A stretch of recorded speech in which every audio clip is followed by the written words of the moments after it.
Wow! The time by Farmhouse Chicken is... It's now a minute after 9 o'clock. Calling all motorists looking for superb and affordable auto parts. Come to Advantage Auto Parts, 21 Thompson Street, Montego Bay. Call us at 876-952-6109 or WhatsApp 876-776-5226. The time is 9:02. You see, that's what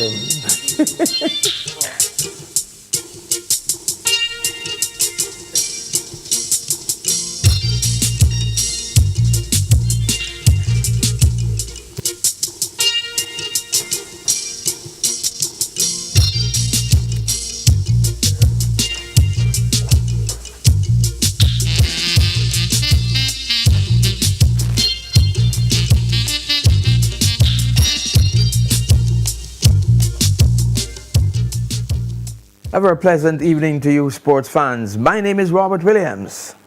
And I'm Roger Haspel. We say welcome, welcome, welcome once again to your favorite sports calling show here on Reggae Radio IRA FM. What's the score?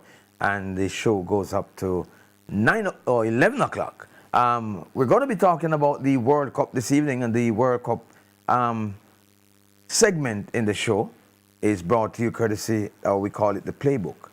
And it's brought to you courtesy of Bad Dog, the bigger, better, badder sausage and bacon. Caribbean Passion Smoked Meats, Easy Eats. Kendall, just give me my Kendall. Pepsi Football Nation, football, better with Pepsi. Any bet, your best bet. Red Stripe, get in the game with Red Stripe and win. And the KFC. Of course, the numbers to call, you can want to be sharing with us on the program tonight. The numbers are 974-5043, 974-5051, 974-5079, 618-0352. The toll-free number is 888, that's 888-991-4152. And the WhatsApp line is 876-838-2405. Remember, you can also call us on the WhatsApp line, and you can also send us your voice notes on the WhatsApp line. So we're going to be taking your calls tonight. We're going to be talking about the World Cup. We're going to be talking about some other things. But Roger, where we kick it off? I guess you'll start with Curacao, or is Brazil? Well, Or one thing for sure, Curacao and Brazil, they have one thing in common. They have something in common, you know. They are both in the same category in terms of a particular scoreline at the World Cup. Yes, and those score lines are the biggest. And there's another one that's a little below. That's USA. USA did drop a 4-1. Yes. So, and also Sweden last night, they had a 5-1 5-1 as well, yeah. So the game that is on now is actually Iran. And Iran... they're playing with a play. Iran versus New Zealand. It's locked at 1-1 at halftime. New Zealand scored first, and then the Iran got the equalizer after. So it's 1-1 in that game. What a game it was today! Why, Spain and Cape Verde. Which one of them? Oh, Spain, Cape Verde. Yeah. Well, that was a game where, you know, it was highly anticipated that Spain would have produced a comfortable victory. Yes. It wasn't so. You know, Cape Verde Islands, just some islands off the African coast. Ten little islands. Yeah, first time, you know, playing. And mark you, and what it should be noted that this was a team that got out Cameroon. Cameroon is the all-time World Cup team from Africa. Mm-hmm. So, you know, the small islanders, you know, they really put on a show today. I mean, they defended well, the goalkeeper kept well. Spain probed, hit the post. A couple of times. Yeah, but the goalkeeper was outstanding. When you're not supposed to lose, you're not going to lose. You're not going to lose. and what's the goalkeeper's name again? I'm checking name. Has become a hero. Well, I would even say overnight, because it's not even overnight yet. He had about 50,000 people on his Instagram, and now and later on we saw it move to 2 million. Latest when I checked was 4 million followers on Instagram. Weird. The man is a superstar now.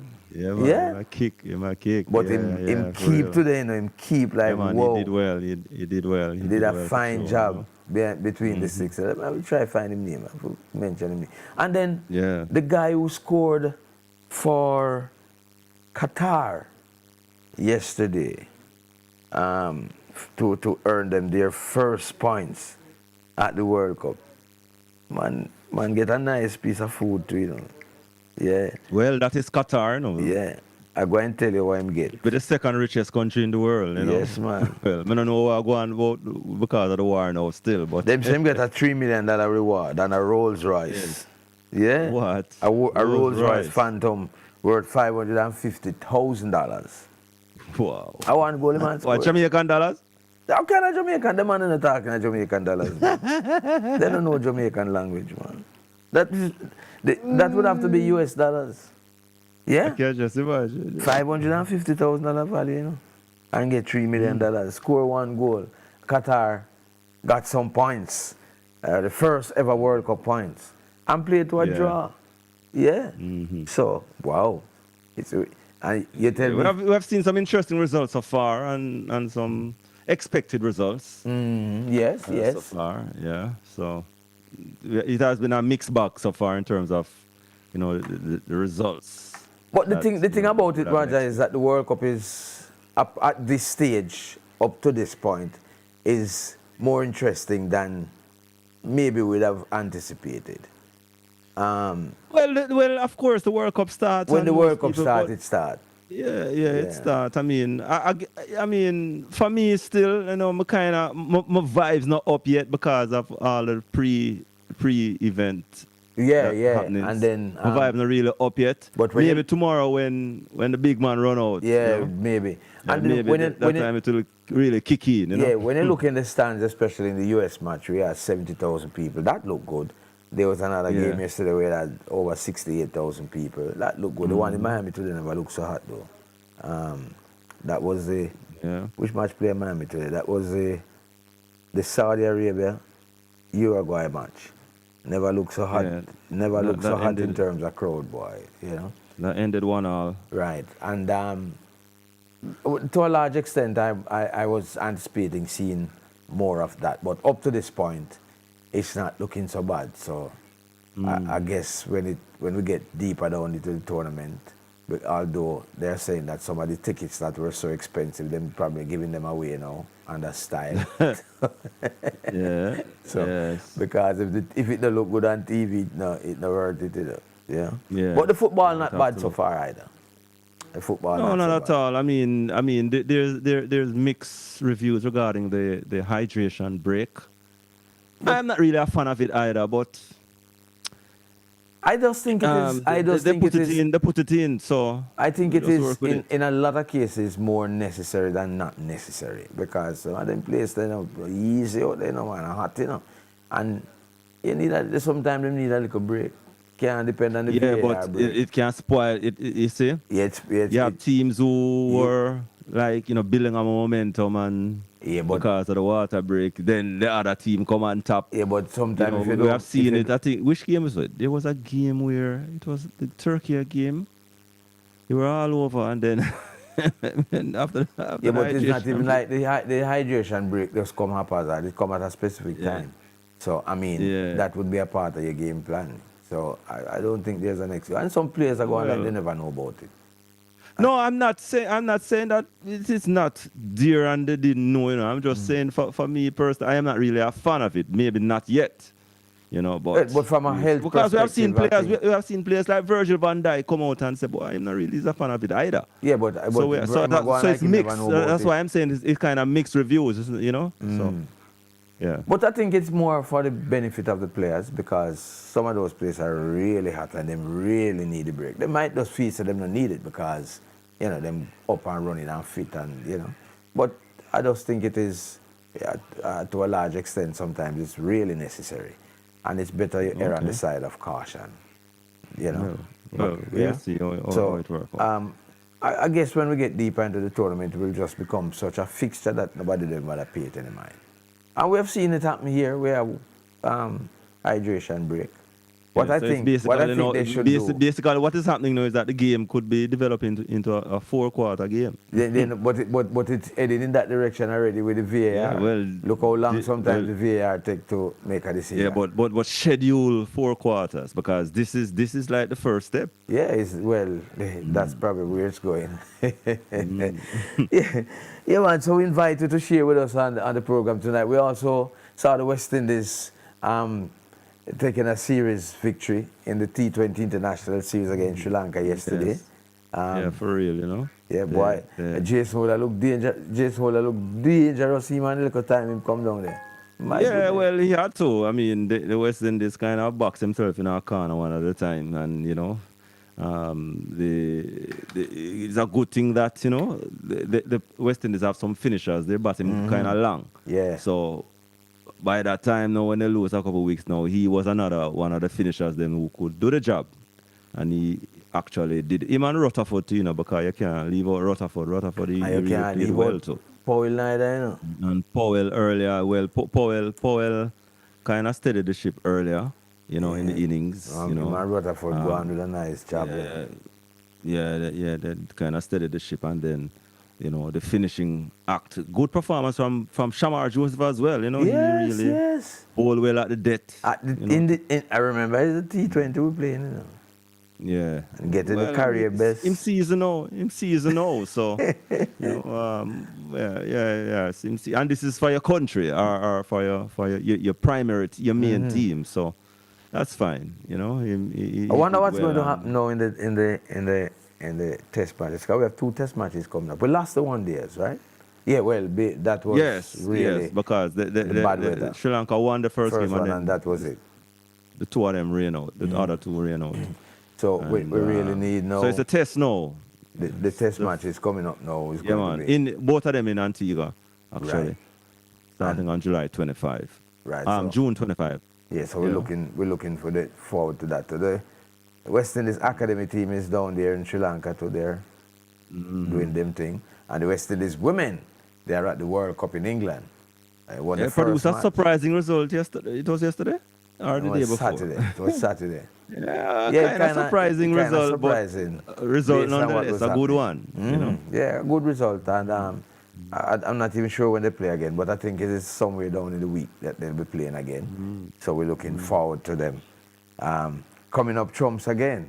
And that game that they won, you talk about surprising, we never had Stefani Taylor in that game.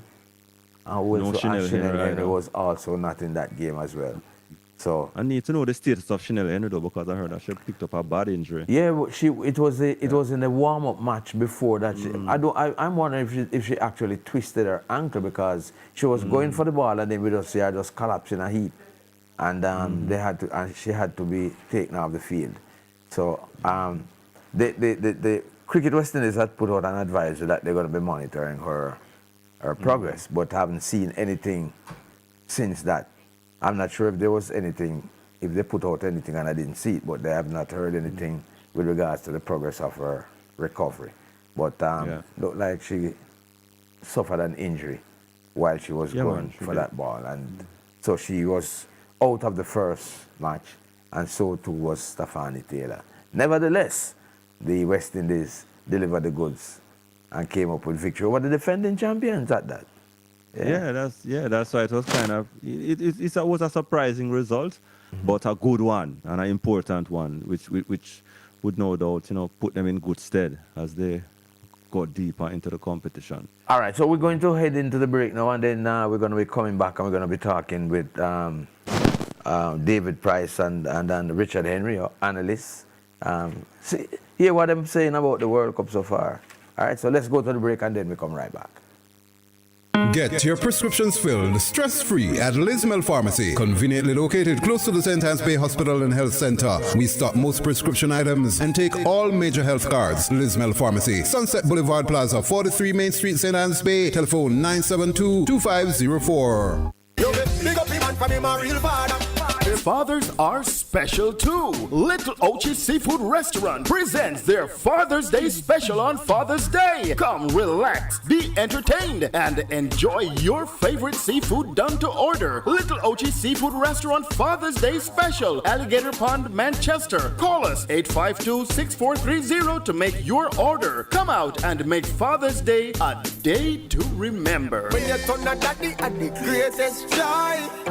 Hungry for that real Jamaican food, but nowhere to go? Look no further. Falmouth Chicken is simply the best, with a wide range of scrumptious, mouth-watering chicken combo meals. Barbecue, original, or spicy. Why not try their wings combo special? Spicy, barbecue, original, or mango chili. Their burgers have satisfaction in every bite, morning, noon, or night. What are you waiting for? Located at 15 Duke Street, Falmouth, Thrifty Gas, Barnett Street, and City Center Plaza, Montego Bay. Falmouth Chicken, simply the best. And what you know? Plantation Smokehouse in association with Appleton Estate presents Iwan live in concert this Father's Day, June 21st at Plantation Smokehouse. Admission 3,000 pre-sold, 4,000 at the gate. Tickets available at Plantation Smokehouse, Sharky Seafood Restaurant, Fontana Pharmacy Orcharias, TK Raffine Orcharias. Online at eventplug.com. I need a ring my arm to charm. Keep I warm. Sponsored by Appleton Estate. Must be 18 years or older to drink. Drink responsibly. At Quest Security Services, security isn't about volume, it's about precision. From CCTV surveillance, access control, fire detection, video control, patrol monitoring, body cameras and vehicle tracking, to bug detection and background screening, we deliver protection with intelligence, protecting properties, people and reputations with professionalism, accountability and advanced technology. Call Quest Security Services today at 876-548-4800. Quest Security Services, Total Protection Group. Football season. Don't just watch the action, be part of it. With Chris and Charles Score Big Loan Promotion, upgrade your TV, plan that trip, or handle what matters most. Fast and easy. And here's the best part. Every loan gives you a chance to win one of 3 58-inch smart 4K TVs. So while your favorite team scores on the field, you could be scoring big too. Promotion runs May 11 to July 20, 2026. Visit any branch or Chris and Charles for details. Conditions apply. Authorized under Section 58.3 of the Betting, Gaming and Lotteries Act. Score big this football season on and off the field. Tomorrow we'll start the World Cup now. It's the greatest show on earth, June 11 to July 19. The entire world will be focused on the USA, Canada, and Mexico. Tune in every match day for On the Ball Extra. Detailed match of the day analysis with guest experts before the match, halftime, and end of game review. We got prizes too. Call, text, or use the IRFM Sports Facebook to win prizes. On the Ball Extra, thanks to Bad Dog, the bigger, better, badder sausage and bacon, and the Caribbean Passion, smoked meats, easy eats. Yeah.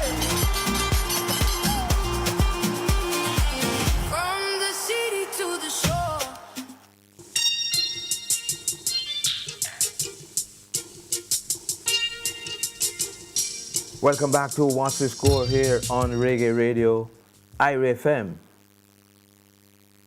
Let us big up Shani528 on YouTube. I wish a good night to the YouTubers. All right, so we have our guest online. Let me just check to see if we have our guests. We should be joined by David Price and Richard Henry. Just checking to see if they are on. Okay, so both are on. David, Richard, greetings, welcome. Yeah, man, bless up evening to the listeners. Yeah, man. Roger. Coach David Price, how has the World Cup been looking to you so far? As I said in the game today, the halftime or after the game, nothing to really write home about yet. Yet? No, yeah. I mean, the Spain game, but seeing I haven't reached the games yet. Generally speaking, 90% to plan. So most things that I expect to happen have been happening. No real excitement. I don't know. It just seemed like maybe Argentina play tomorrow. So yeah, well, that's when we expect the fireworks to really start. Yeah. So none of my teams, Jamaica nor Argentina, Jamaica there? No, that's what I'm saying. None of my teams no play yet. Oh, you're frightening. So yeah, but I think, as I said, excitement in terms of especially the fans, some of the new teams, and a lot of tactical stuff. So from a coaching standpoint, even the game today that we covered on the radio, a lot of tactics being shown, coaches, you know, that's Belgium. Yeah, lots of homework being done, and you can see that in some of the substitutions, how the teams are setting up and so on. So from a coaching standpoint, it's a treat. As I said before, early days yet for the tournament, so even some of the early results, although some of the big teams so far might not hit the ground running. Argentina lost the first game of the last World Cup. They are the defending champions. Spain, of course, have their time when they seem not to be that team until they become that team. And as Ancelotti said about Brazil, no team win the World Cup or lose the World Cup from the first game. So that's what you call he's just saying that because of the position that he finds himself in. So that's a proper. But it's a fact. It's a fact. That's a proper piece of fact. Richard. How has it been so far for you? Anything exciting yet? Richard? Not hearing you. Unmute, Richard. You're muted. You're still muted. Not hearing Richard. Yeah, but going back to David, in terms of the that 7-1 and that 5-1, we really expect to see much more results like those? Yeah, as I said before, as some teams warm into the competition, you're gonna have some more high-scoring games, and if not for faulty shooting, some of the score lines would have been bigger. Some of the 1-0s could have been 3 and 4-1. So as the teams work it out, you're gonna see more and more of this. I mean, Curacao losing 1-7 to Germany. I don't think anybody really surprised by that. The Germans beat Brazil 7-1 in a World Cup, so Curacao can take heart, with that. Tunisia, incidentally, they sacked the coach, Did you coach get fired after one match? Richard, talk to me. How has it been for you so far, this World Cup? Any surprises? Anything? Are you hearing me now? Yeah, man, hearing you now, man. You're on mute now. Yeah, well, I mean, look at some of the stats, I mean, 15 games, 8 of them have been draws so far, which is a high level of draws, and I think 44 goals have been scored, which is still a high level amount of goals being scored. Before the last 2 games, it was like 2.5 per game. Right, so attacking-wise, it has been good, but I support what Coach Price is saying is that this is going to be a very tactical World Cup. And if you look at some of the games that have been drawn, it's going to take more than just having someone or 2 players with individual flair to be able to win games, because teams can now set up defensive structures that will nullify those players. It is the teams that are going to be tactically disciplined as well as tactically flexible that's going to do very well in this World Cup. And when you say tactically disciplined, and that tactical discipline has to be sustained, because if you're tactically disciplined in the first half and then throw it away in the second half, you're dead. Yeah, most definitely. But you can see defensively what teams are able to do, whether they're pressing, whether it's a mid block, whether it's a low block. And it can be frustrating. Teams have to be very, very well organized in attack to break down a low block. Where have we seen what you are saying at a good level so far? I think about Morocco. Yeah, well, I mean, remember, Morocco was a beaten semi-finalist at the last World Cup. So right, so they're not know. It would be, if I may, gentlemen, it would be more like the Cape Verde game. Right. or if you look at the Ecuador game last night with Ivory Coast, because the Morocco game, really and truly Morocco were the assertive team in the game against Brazil. So Morocco looked like Brazil. Like if you never know what color the teams wear and which team was which team, you think that Morocco was Brazil. And Morocco is not like the first time Moroccan team. You know, you have players who are play high level football. You have Brahim Diaz and them people. You know, I mean, Real Madrid, them have Real Madrid PSG players. You know, I mean, players that are at top of the game of them clubs. So it's not the old time Moroccan team. And apart from that, Morocco, 6 of the players who started in the last World Cup, they started against Brazil. They're just coming out of the AFCON February. So they are a set unit. Brazil, I think, still trying to figure out what they're doing. But as Richard alluded to, when you look like today, Egypt and Belgium, Egypt just sat in the black as soon as Belgium got possession, and they knew that they're trying to go to Doku. And by the time he received, there were 3 players on him. They had to switch him from the left side to the right-hand side. And were it not for some coaching brilliance, like the coach recognized that, listen, this has to change. And Lukaku, just one moment on the field. and most of that is just in presence. So as Richie is saying, the whole matter of you coming with a Yamal or you coming with a one player, teams now have the technology doing the studies. They don't sit in a black and say, come. Keep him all they want, come. And incidentally, this game today was the first nil-all game of the World Cup. So that alone tell a story as well. You know? Yes. I think the game last night was supposed to be nil-all. That the game where Ahmad scored in the 90th. Yes. Because those 2 teams boast, on paper, 2 of the strongest defensive units in the World Cup.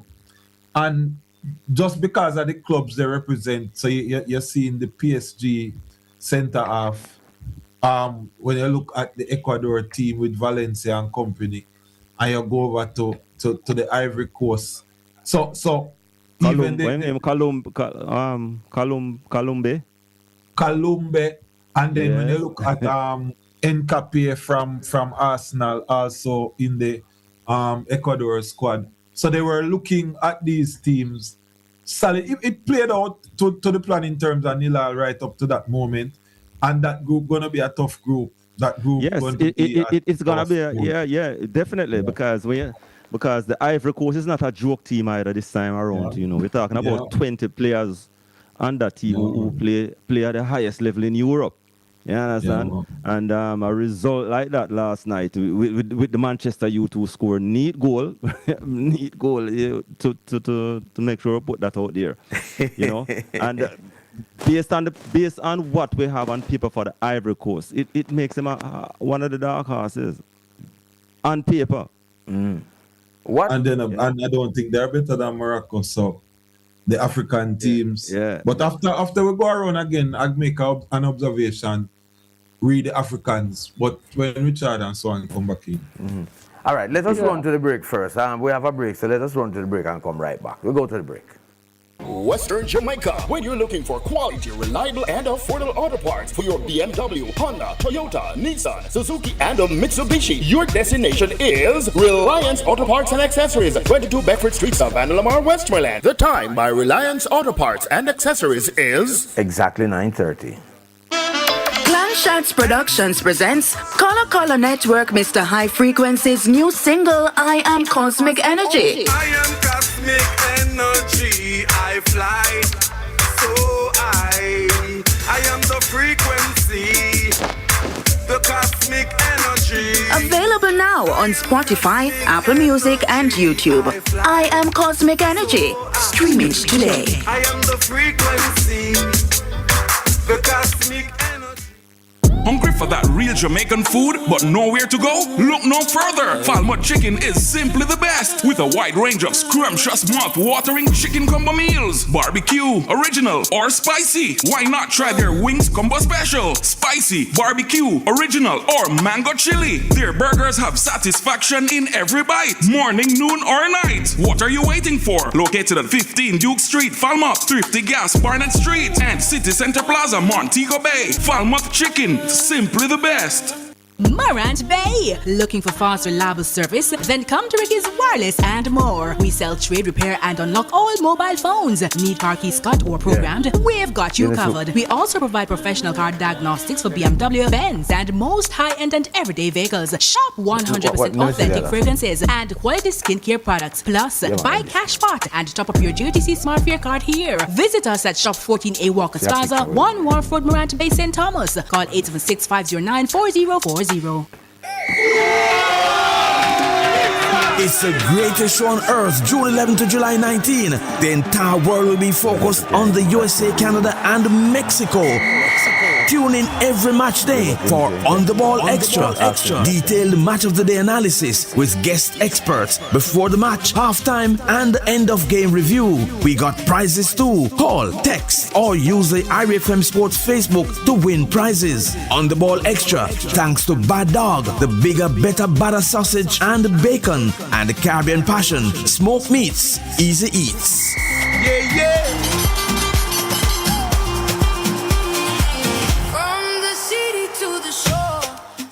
And no one, prayer we pray. It's the We Believe Gospel Concert, June 21, Turtle River Park, Ocho Rios, starting at 6 p.m. Featuring Jabez, Prodigal Son, John Mark Wigan, Prince Saj, Pre-sold 4,000, at the gate 5,500, VIP 7,000, proceeds in need of charity. It's gonna be big, it's gonna be great. Be there. Run me down.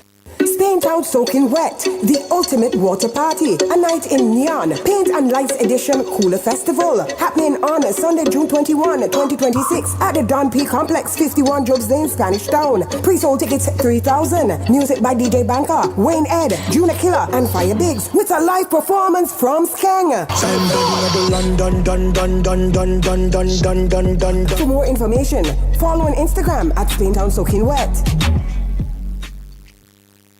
Okay, guys, we're back. Powerful women and men perform for charity. An inspiring evening where public servants, diplomats, business leaders, and creatives unite with their talent, all for the children of Mustard Seed. Did you miss us? Because we missed you. Join us this Father's Day, Sunday, June 21 at 7 p.m. at Jamaica College. Admission, adults $4,000, children 12 and under $2,000. Tickets at select Fontana pharmacies and online at touchstonelink.com. Powerful women and men perform for charity. Great performances, great people, one great cause. Powered by IRFM.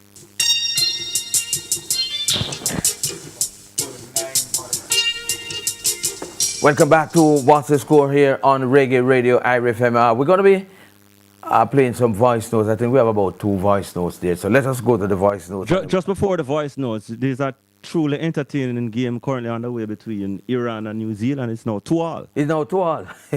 Yes. All right. So let us. Quite entertaining. All right. Let us hear the voice notes.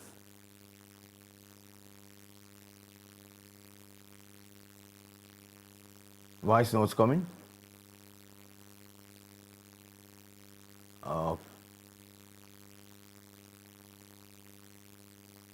All right, look like they're not quite ready with the voice notes as yet. So let us proceed. All right, let us go back to Richard. Richard was saying something before we went to the break. All right, you can continue, Richard. Yeah, I just wanted to make the point that the days of teams fearing some of the other big name sides are over. If you look at the Morocco team again, for example, they played fearless. Mm-hmm. The name Brazil had no effect on them.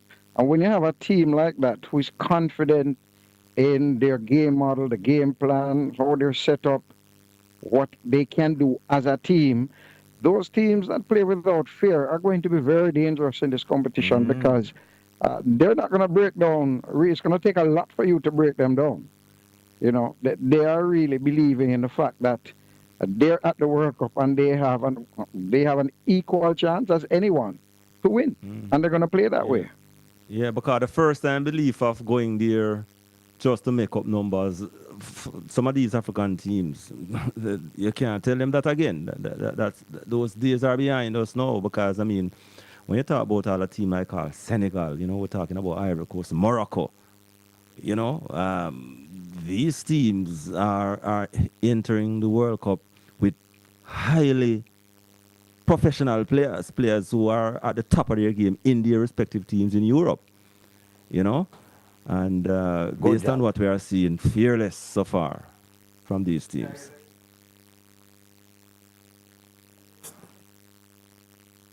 Yes, and David, you had also wanted to say something too. You said you had another point. No, yes. Well, if you look at all the games so far, Morocco, Egypt today, Ivory Coast, the African teams seem to be coping better with the conditions as well.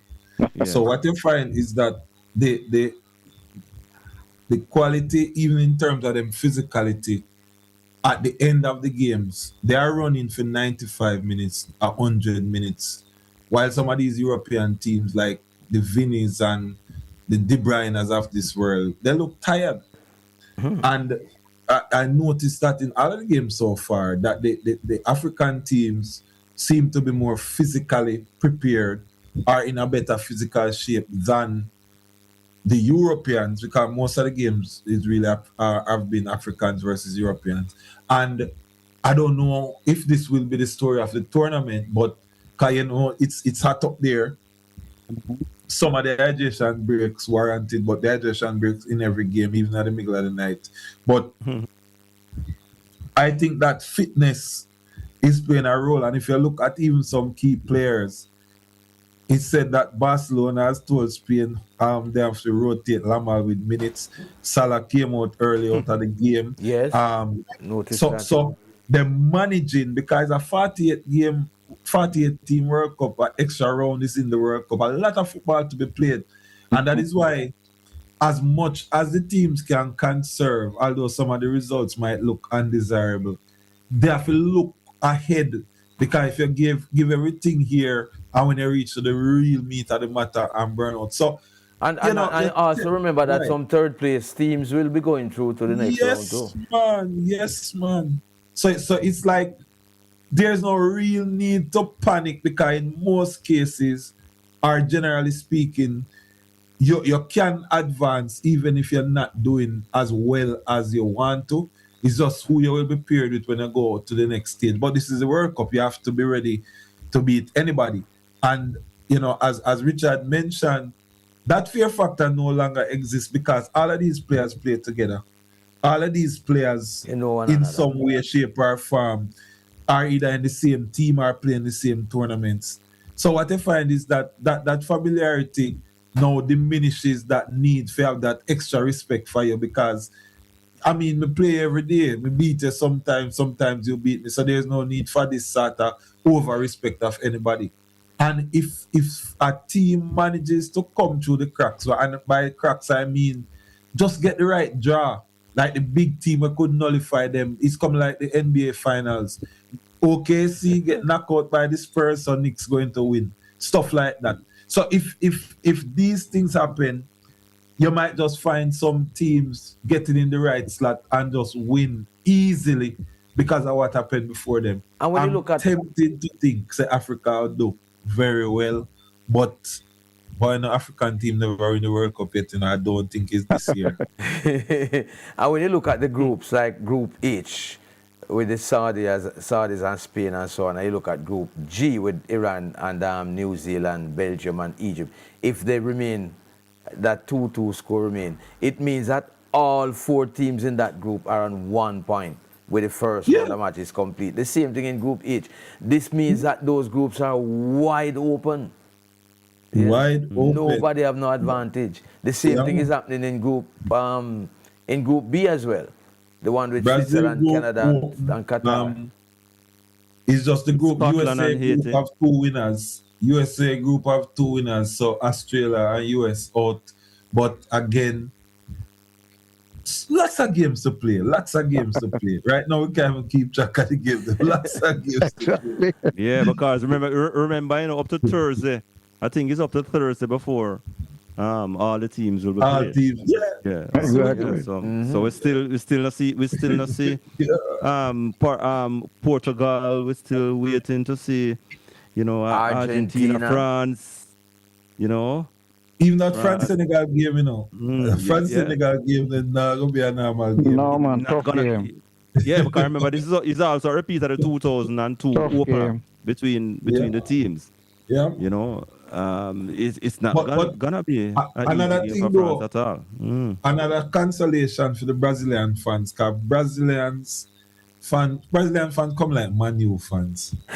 Sometimes, like this entitlement thing. Yeah. And but to be fair, it's the first time when I looked at it that two teams in the top 10 ranking meet in the first round of the competition. Right? And that is somewhat inevitable. Morocco and Brazil are just two places. One at 7 and one at 8. You know? Yeah, it is inevitable in the fact that there are 48 teams now. Right, So these things will happen. Yeah. Something like And that then is what gonna you find is that although Brazil, generally speaking, were outplayed, what was the score? Scored at 1-0. Yeah. Right. But what you think though? What you think though about the Ancelotti factor in Brazil? Could this be? Richard take that first. Yeah, because the Ancelotti factor, you know, I mean, makes them a significant very factor. unpredictable. Yeah, significant and unpredictable as well. You know, and bearing in mind that they played a top 10 team in their opening game, you know, which ended up KJ. But what do you think about that factor though, Ancelotti factor? I mean, we all know that he is a very good coach, but at the same time, Brazil needs some of the players that they have come to rely on at this World Cup to step up. In that game against Morocco, there were some players who did not play well at all. And I think team selection is going to be critical going forward for them. And that's going to be a challenge too for Ancelotti, because if he doesn't play the so-called right players and get the results that he needs, you know that they're going to put him to the stake. Yes. And I think he took a gamble with Neymar. He's already having some challenges. And, I mean, he's a well-experienced coach, so he knows that he'll have to put his neck on the block and go with what he believes. But at the same time, there are some players who are not giving him what they ought to be given. So Ancelotti is a club bully in terms of he has won everything to be won at the club level. He was the assistant coach 1994 to Sacchi with Italy when they came to the World Cup, come to the finals and lost on penalties with Baggio.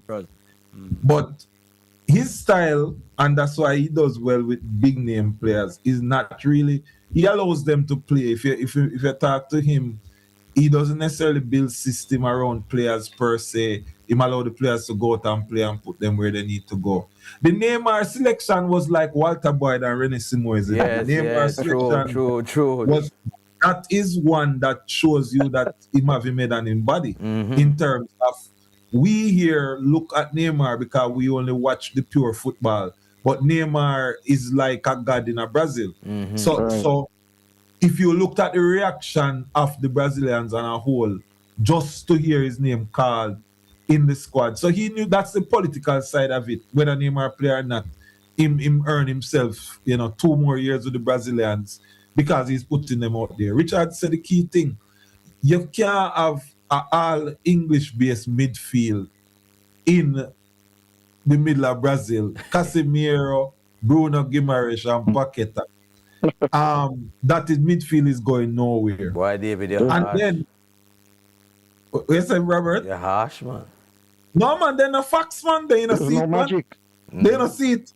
And look here now. Brazil football become Europeanized, if that is a word. Yeah. It has been so for the past that's couple a of perfect years. example. Yeah, man. So I told my friend to them, I told him that Brazil now coming like a girl were used to pretty, and when you look on her, she don't look She good not again. pretty again. No matter how you look for see her look good, she don't look good again. She Because bleach out. what they should have done, in my view, which is not happening, you have to carry some 6-10 players from out of Brazil who, like how Estavio come Chelsea, and still have that flair. Because that is what people looking for with Brazil. We're still looking None of for them that. wing back no good. None of them midfield are no good. And that is what Brazil built on. When you name Vinny play on the left side, which is Rafinha position when he play for Barcelona. So Rafinha essentially play out of position to facilitate Vinny. No ball can reach the forward that a Thiago. So if you ever know you're going here saying no good and then should have carried Jack but when Pedro. ball reach, But if you can't give forward the ball, forward can't score. So as you hear Richard say, Ancelotti have to now find the right players to play in order to get the result. But one thing we know, But didn't he get the time though? He got the time though, because remember his up was like about 2 years ago, you know. So yeah, man, but, and even that Neymar selection, he must have seen something in it because Neymar is back in Brazil playing. He So doesn't know Neymar, I just Neymar. And somebody page him and say if you don't pick Neymar, a riot. Yeah, but we couldn't have the conversation, gentlemen, without speaking about Curacao, the Caribbean team that made their debut yesterday, albeit ending up going down 7-1, but did get on the score sheet and did look very disciplined in the early part of the game defensively. But it doesn't matter, we call that now attrition. Them just wear them down until them just open up. Your thoughts on the Curacao? And then when you talk about going up against history and tradition and pedigree. Oh, Lord. Yeah. There's a lot.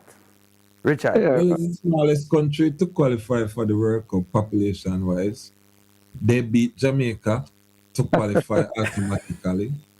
They scored on their debut, like Jamaica, when we played against Croatia. Yes.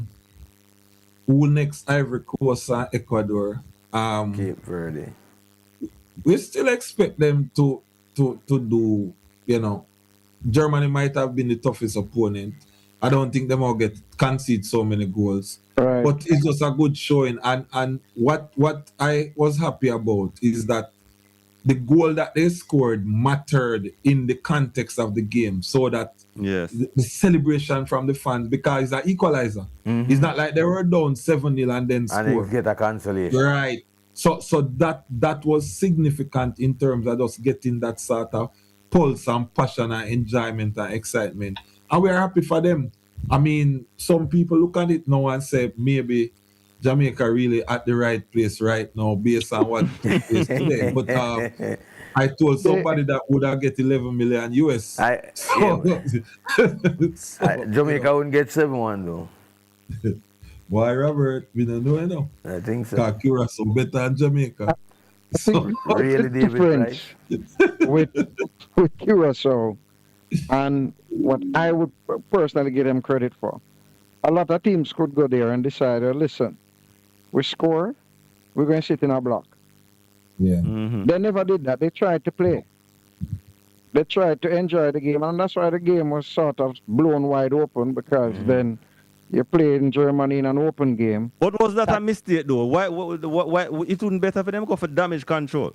But you see, you still have different philosophies, and I don't believe in the damage control. I believe in the player should enjoy. Damage control, and when you're under 3-4 and you look like more or score, you know.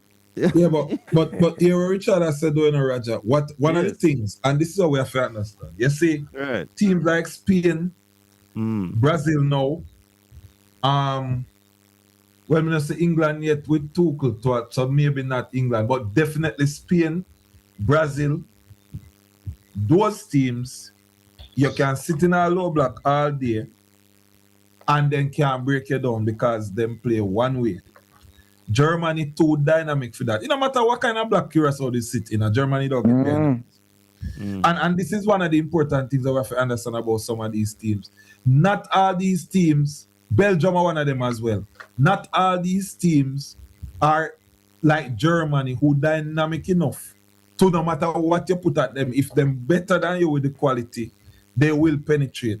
as he said, Roger, they could have tried, but I don't think in terms of the matchup, the technical ability, the superiority of the players would have Could match worked. Germany. Would have worked. So As irrespective skillful of as the score- Advocate so- is. Yeah. Yeah. Yeah, So man. irrespective If I of did the Cape Verde play of Germany, today Germany give them about 4, you know. Mm-hmm. Same way how them play Spain, you know. Yeah, So because irrespective of the scoreline against Cura, so Germany would appear to be the most dynamic team so far then. So far. Take out And US. and US too. You know, but based off Sweden, yeah, Sweden dangerous, you know. yes. Sweden dangerous. Yeah. Isak. Yeah, one Germany. more thing before we wrap, gentlemen. In terms of the officiating, any issues so far?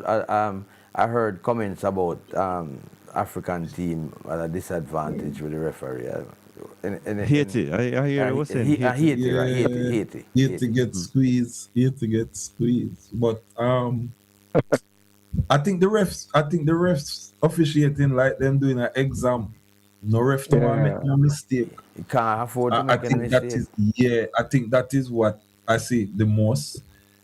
The VAR decisions coming a little quicker, which is good for the game. But I think the refs more refing like they don't want to make a mistake as opposed to they're under a lot of pressure. Yeah. Because the thing about it, you know, is that anything the referee does will be seen. It's not like a time when he probably might think he might make a mistake and get away with it. No. If you look at the Lukaku, well, the goal today, where Lukaku was claiming, he never get it. No, not get it. Yeah, no normal time a Lukaku goal that. Yeah, not get it because the defender started. Yeah, but that was a real goal poaching.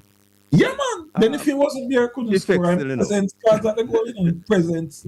Yeah. That are the first moment of magic for me in the World Cup because as a man come on, the first run, the first contribution. Oh, that Lukaku? Yeah. Yeah, but it happened in the game last night. The guy came on for about 5 seconds before him score. That's how it should game. Ahmad. It was. That's how they are coming at the game. The Ivory Coast. Yeah, the Ivory Coast. So he couldn't come in the game? Yeah. Yeah, he came on. He came in late. Yeah. Okay. Yeah. You know, I never saw that game last night. 18 seconds after he came on. First touch of the ball. No, man, it was a Sweden game, man. It was a Sweden game. Oh, because Ahmad never upon the field. Yeah, it was a Sweden game. 10 minutes. It was a Sweden game. Yeah. All right, but gentlemen. remember again, Robert, as Richard coming in, the significance of that in the Sweden game too. You have to add the significance of a goal, you know. Belgium down, can't find nothing, and in command, and as in an instant, literally. Tore up the thing. In an instant. Yeah, man. Yeah, Richard. I want to throw a team out there though, to be very careful with, and that is Japan. Because Japan played that game without 3 of their better players who are injured. As the competition goes along, and if they get through, those players are going to come in. I think they're going to be. Wow. I don't say they're going to win, but I can tell you they're going to be a difficult team to beat. The Asian team, because don't leave us South Korea too, you know. Not at all. Yeah, because I mean, a lot of people had an easy win for the Czech Republic, or Czechia is what them name now. But the Koreans really had a surprise coming for them, and it actually happened, you know. So you know what I'm seeing too is normally when we talk about CONCACAF, because when I look at this World Cup, I have to look at the next one, right? And when I look at CONCACAF, normally we would say US, Canada, Mexico, Costa Rica to a lesser extent. Now we have to say 18, because right now the football 18 are played. Yes. They're far. I wonder how them do it. Okay. Yeah. Gentlemen, thank you very much. We continue to cover this interesting and exciting World Cup as we expect it to get even more exciting as we go along. We should move up to another level come tomorrow when the defending champions come in with the big in. side. Yeah. So I was hearing some people saying the World Cup won't start Sunday when Germany was coming in. Well, Germany Start came already, in. but They came in. and they're rolling some of the big boys. Yeah. Start already. But Yeah. So we move another level tomorrow. Thanks again, gentlemen. We're going to be continuing the conversation in a little while also with Donovan Duki. He joins us on the other side of the hall. But for the time being, thanks again, and look forward to continue to cheer with us as we continue on this World Cup journey. All right. So that segment of the program came to you courtesy of Bad Dog, the bigger, better, badder sausage and bacon, Caribbean Passion smoked meats, Easy Eats, Kendall, just give me my Kendall, Pepsi Football Nation, football better with Pepsi, Any Bet, your best bet, Red Stripe, get in the game with Red Stripe and win, and KFC. All right, so we're going to be taking those voice notes now. So they should be ready for us with those voice notes. So let us go straight to the voice notes. Still not ready? It's a Christian country. Yeah, that's why Brazil on my side, you know. Couldn't watch. Brazil on my side. Remember say we have Brazil have a score. Where name again? Gabriel, my baller that you know. My name are my baller. Cause repent and holiness. Prophet we have a God Brazil. Yeah, the prophet in Kenya, God Brazil go speak the message. So Brazil is my side. Oh, no, what kind of message? And Germany is a Christian country. Yeah, that's why Germany scored several of. Oh, 7 heaven. Yeah, repent. Because I'm a Christian. Kenya, Germany repent already. So Brazil, we are go for Brazil by Friday. And we have to score. About 4 love for Brazil. Yeah. Alright. OMONEIKA. My name is Oman Cadiz and Kingston Garden. Big up to IRFM. Alright, my boss. Cool. Alright, let's take another one. Good night, work panel. Greetings. Big up all of the football fans them. Mm-hmm. Yes. Somewhere say Brazil are go home early. Well, we want to tell you know. We have a funeral money and we have a party money. We not sell out to friend them. Yes, anywhere go win, lose or draw, we are celebrating our style. We have a burial money and we have a party money. So Brazil we say straight and to be not sell out our friend them. One thing with Jamaican people, when they love them Brazil, you know, man. Not letting go of them Brazil at all. Nah, like, big up the whole man them in the house, you know? Nah, like, World Cup start long time, so football now just resolve about one man again, you know? But the whole of your serial potential them still will stand out in the 2026 World Cup. Portugal on my side still, big up one CR7, you know, man, Errol from Delphi, you know, Big up yourself, Errol. All right, okay.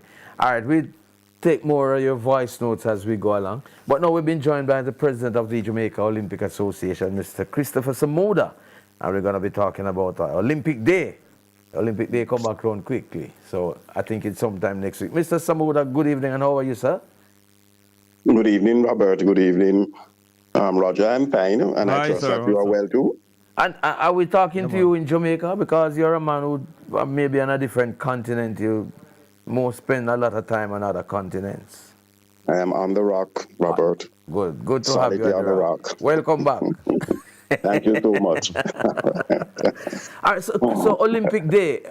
Just remind us what Olympic Day is about.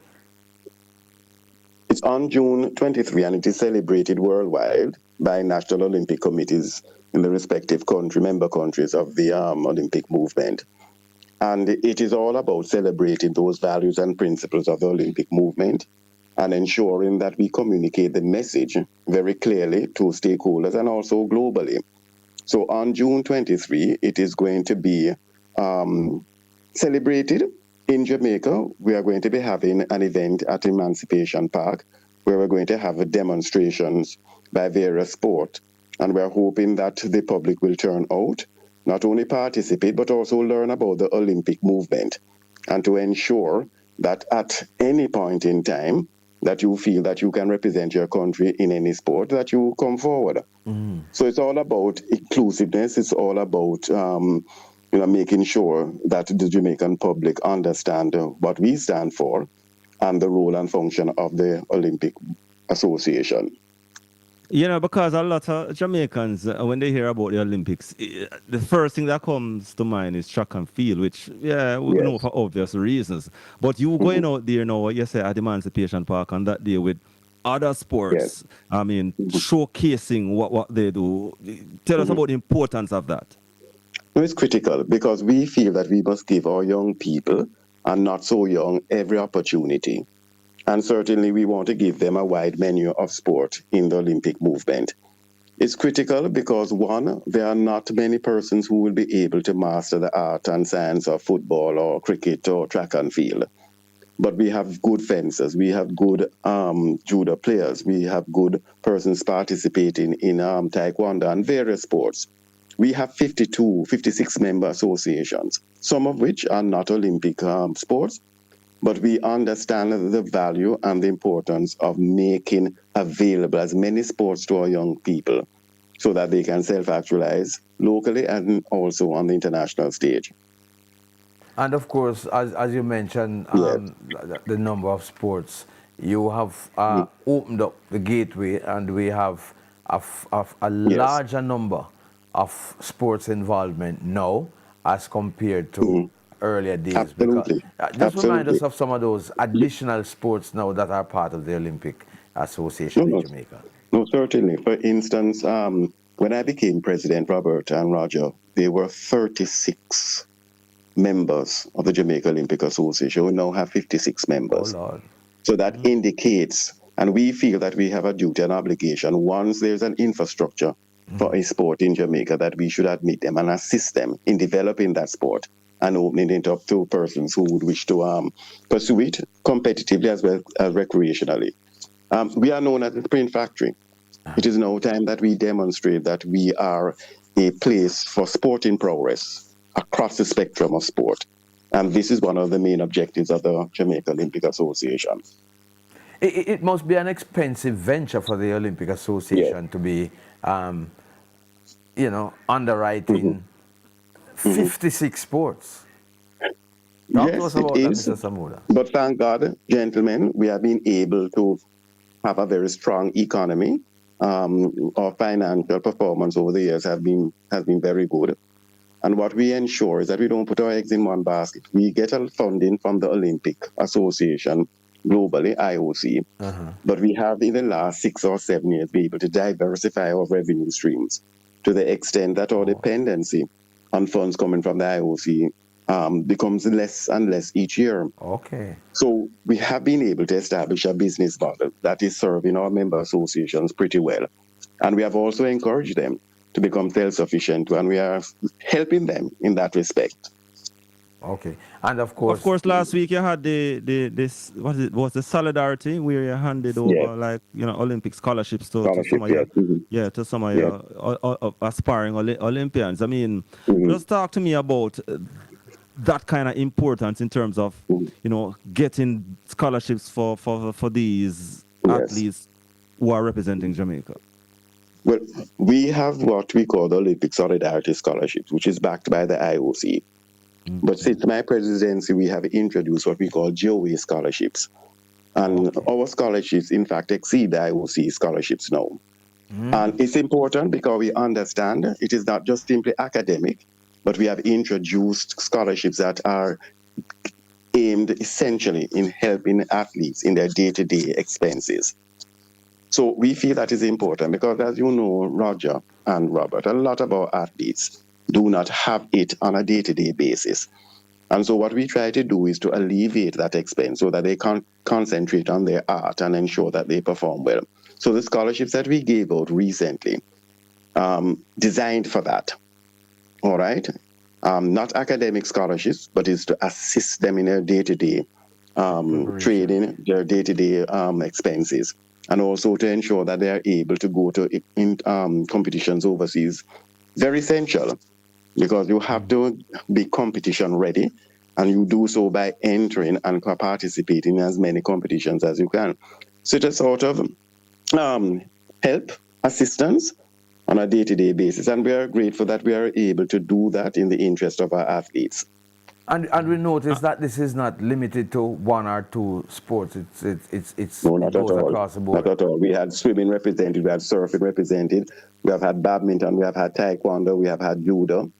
So we're spreading the love all around, and we emphasize that it is based on merit, and we encourage meritorious performances, and they have risen to the occasion. We have had several who have gone on to do very well, as you can imagine. And we are looking forward to perhaps investing more next year at the youth level, and not necessarily when you have made it on the international scene. Because it all begins at age 10, 12, 13, 14, where you instill in that talent the commitment, the loyalty, the perseverance, and the value of competing properly, and also to ensure that they understand that sport is not just an adjunct, it is a critical part of your self-actualization and character building. Are two major events coming up this year, Mr. Samuda, which the JOA will be integrally involved in. I know the Commonwealth Games, because those are IOC events, and the other one is the what is it again? The CSE Games. How is the JOA prepared and ready to take on these ventures? How is the planning going so far? Smoothly, seamlessly. We have in place our management teams from last year, and we have developed a working plan where games are concerned. And so the management team, they have been meeting. We have been going through the logistics. We have been going through the policy making of the respective games. We are sensitizing them as to the protocols.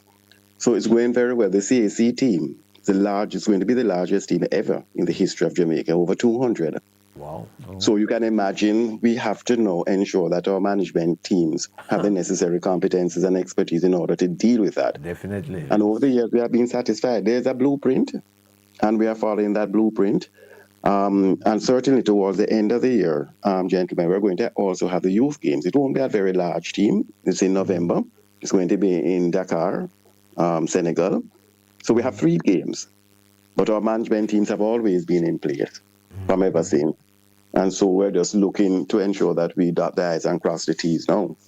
Yeah, I'm not certain if you have publicly made any comment yet in regards to World Athletics' recent decision to block the move of Jamaican athletes to represent Turkey. I know you had made some comments prior to that, but now that it's official, the move has been blocked. What would you like to say in terms of any words of comfort for these athletes and those who are aspiring to do what they had intended to do? Well, first of all, the rules are the rules. And if the rules of the World Athletics dictate that they have the right and they have the ability to do so, fine. Of course, as you know, it is on appeal. And we await the decision of the Court of Arbitration and the tribunal in respect of that.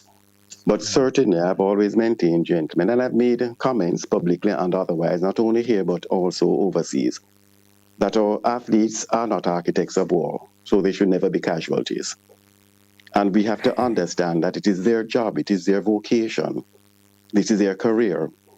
And they have to make haste while the sun shines, because tomorrow they might be injured and that will ruin their career altogether. So we have to be sensitive to the fact that just like how our teachers go overseas, just like how our doctors and our professionals go overseas for a better life and better living for themselves and their families. That is the inspiration and aspiration of our athletes. Yes, I have heard it encapsulated loyalty over royalty, and I can understand what informs that as a Jamaican. But we also have to be very balanced in our views and perspectives. And some of these athletes have reached out, and a hand has not been extended. What do you do in that case when you want to be build a career, you want to perhaps be a professional doctor, teacher, nurse, lawyer after your shelf life in sport has ended, and you want to build a family? So when you extend your hand, and not out of just simply that you deserve it or you have earned entitled to it, you have earned it. You have earned it. And then the hand is not grasped. What do you do? All right, coming back to the Olympic Day, Mr. Sumuda, what time the action get underway, and how many persons are going to be involved in this? How many different sports will be on display at the Olympic Day? All right, it will start in the afternoon, and we are going to be celebrating it under the theme, Let's Move. Okay? There are going to be at least 10 to 12 sports that are going to be on show and being demonstrated. You will recall that when President Bach paid a visit to Jamaica and I hosted him, we had a demonstration at the Montego Bay Convention Center. So we're not reinventing the wheel. What we're doing is doing it at a different location. So it would be about 12 to 14, about 14 sports, I understand, on the last count, that will be in the park. And we are going to be encouraging full participation. But at the same time, there will be an educational component to it as to what the sport involves, the rules, the protocols, and so forth. Okay. All right, Mr. Sumuda, we wish you all the best on Olympic Day. And it seems that it comes around very quickly nowadays, but we still... Yes, absolutely, absolutely. Yeah. All right, thanks again for speaking with us, and all the best with the big events that you have to be planning for later on this year. Thanks a lot, gentlemen, and thanks for continuing to support the Olympic movement. Okay, take care now. Cheers. President of the Jamaica Olympic Association, Mr. Christopher Sumuda.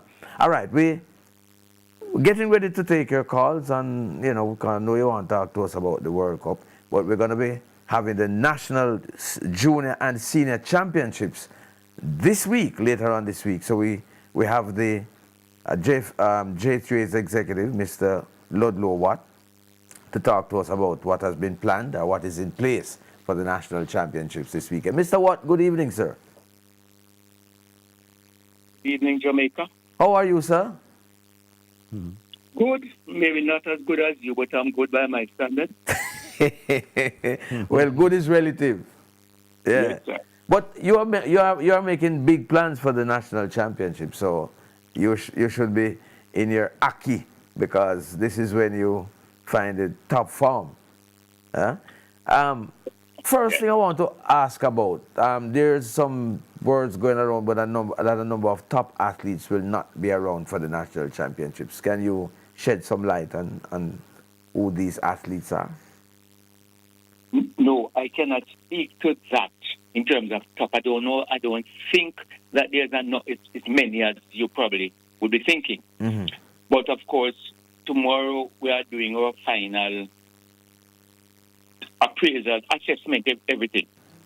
So by that time, we will be able to speak publicly, but it's not a large amount. Okay. So what's the early prognosis like so far in terms of those missing? Some of them have entered, and as you just said, so they might not be something. So, but I think that tomorrow I'll be able to speak better. We'll be able to speak like tomorrow afternoon in terms of the status of all the persons who have entered and persons who might not have entered. So we'll be able to speak freely and we have all the data and information that we need. Is that because registration process is still ongoing? No, registration has stopped. But, in these things, there are a number of moving parts that take place at the last moment. Okay. All right. Mr. Watt. Hello? Yeah, Joe, there we have a guest, all right. Another guest. So I talked to several athletes last weekend, and a lot of them aren't registered, and they're not going. Okay. At the college level. Oh, college athletes. Oh. Well, I guess as Mr. Watt said, we'll get some more information on that. Okay. I wanted to clarify that, because I know you can't talk about it till tomorrow, you say, but you say more, it's not as many as you think, but there's a lot of them that aren't coming. And I specifically... those are the college athletes? Yes. Okay. But they have some of the top times in the world. Yeah. Remind us, Mr. Watt, the national trials qualify athletes for which events this year? know, 1, 2, 3 every year you normally use to select or teams. Of course, Commonwealth Games is really 1 and 2 in terms of say 100 and for the main event.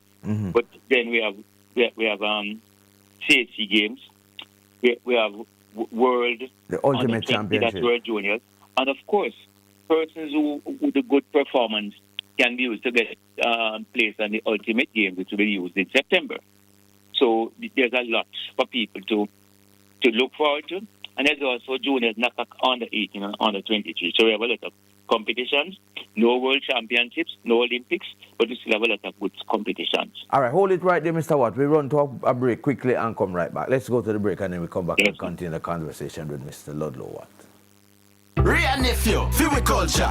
Pass the Ray, yeah, me want it. Feel all the vibes with me party. The recommended selling price at the nearest community bar for Ray nephew. Campari or Kingston 62 is only $300 per drink and $1,800 per flask. Must be 18 years old to drink. Drink responsibly. Suppligent, boost you up. Suppligent.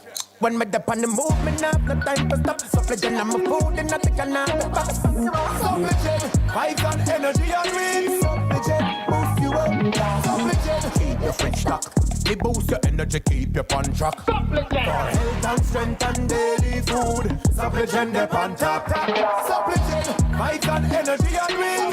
Where the people want in the streets. Suppligent, boost you up. Knoxford Express is celebrating 20 years of moving what matters. Link up with the IRFM team at the Draxall location in St. Anne on June 20 for a day filled with giveaways, customer appreciation, activities, and an unforgettable IRE experience. Come celebrate 2 decades of connecting Jamaica with the brand you know and trust. That's a live outside broadcast from Knoxford Express 20th anniversary from 11 a.m. to 2 p.m. June 20 at the Draxall location in St. Anne on IRE FM. IRE FM are number 1. Okay, guys, we're back. Powerful women and men perform for charity. An inspiring evening where public servants, diplomats, business leaders, and creatives unite with their talents, all for the children of Mustard Seed. Did you miss us? Because we missed you. Join us this Father's Day, Sunday, June 21 at 7 p.m. at Jamaica College. Admission, adults $4,000, children 12 and under $2,000. Tickets at select Fontana pharmacies and online at touchstonelink.com. Powerful women and men perform for charity. Great performances, great people, one great cause. Powered by IRE FM. Hungry for that real Jamaican food, but nowhere to go? Look no further. Falmouth Chicken is simply the best, with a wide range of scrumptious, mouth-watering chicken combo meals. Barbecue, original, or spicy. Why not try their wings combo special? Spicy, barbecue, original, or mango chili. Their burgers have satisfaction in every bite, morning, noon, or night. What are you waiting for? Located at 15 Duke Street, Falmouth, Thrifty Gas, Barnett Street, and City Center Plaza, Montego Bay. Falmouth Chicken, simply the best. Montego Bay, we're here! It's time to transform your space with Home and Things. Your construction finishes superstore is now open in Ironshore. Come explore our stunning new showroom at 1215 Providence Way. From tiles and bathroom fixtures to stylish fittings and home decor for every budget. We have everything you need to build or renovate in style. Quality you trust at the lowest prices guaranteed. Visit us today at 1215 Providence Way, Ironshore. Jamaica builds with Home and Things.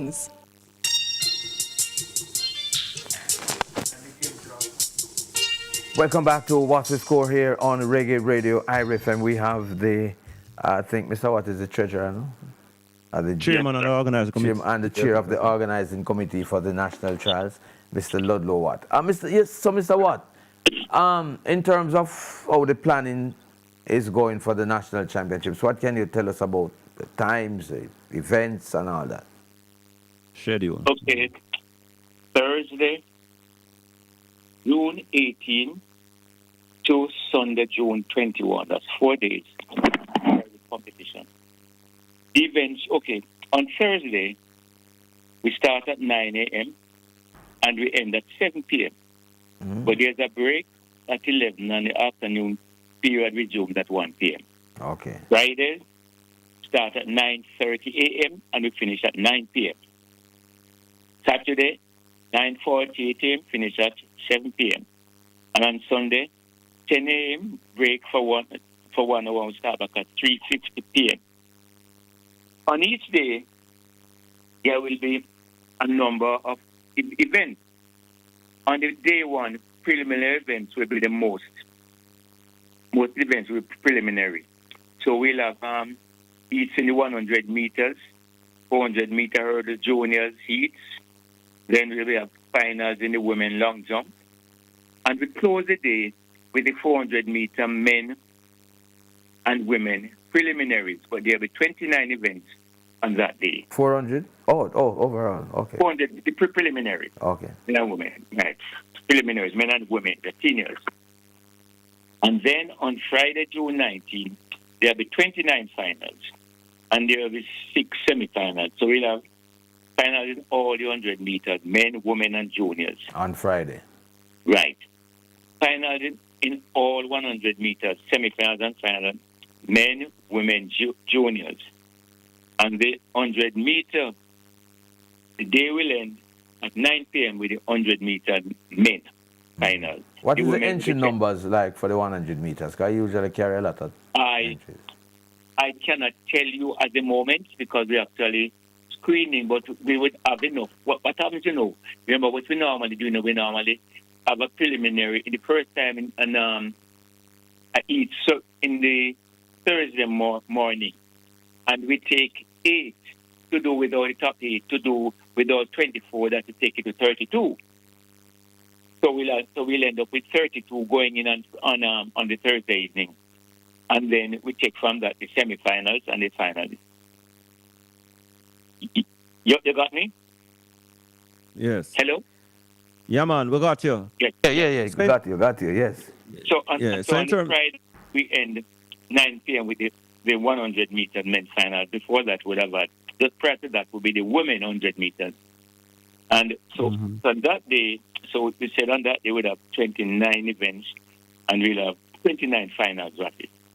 On day 3, on Saturday, we have 6 finals, including triple jump senior women, jump shot put senior women, discus senior men, $800 meters men and women. And we end with the 800 hurdles men final at 7 p.m. So the 400 meter hurdles men at 7 p.m. We end with that. Day 4. At 7. So that early finish on Saturday? Yes. Okay. Day 4. We'll have 400 meter women, 400 meter men, women, and juniors, all those finals. The sprinters, all categories, sprinters, 100 meter, 110, whatever, all the categories. And we'll have the 200 meters in all categories, 200 meter juniors, men, women, everybody. And we close the day with the 400 hurdles women at 8:30. So the 400 hurdles women will last event on that day. And you would like to know about tickets and the price. For sure. Right. On Thursday, so we have finish area and we have the regular grandstand. We only use grandstand for these events. On Thursday, in the finish area, it's $1,000. Friday, the finish area, $3,500. Saturday, finish area, $2,000. And Sunday, the finish area, $3,000. Total, $9,500 if you buy daily tickets. For the season, you will have to pay only $8,000. So that's a big discount. And the competition is good, and the events are good. As for the regular grandstand now, on Thursday is $1,000. For Friday, it's $2,500. Remember, the finish area is $3,500, so the regular is $2,500. On Saturday, it's $1,500 for the regular, and it's $2,000 for the finish area. And on Sunday, as I just mentioned, $3,000 for the finish area and $2,500 for the regular grandstand. And the total, if you purchase daily, is $7,500. But if you buy a season ticket, it's $6,500. And the tickets now, you click on athleticsja.org, athleticsja.org, and when you click to it, we tell you how to get the tickets. So tickets are online. Online. But Only? Also, Only? No, I'm coming to it. online that way, but we also have tickets.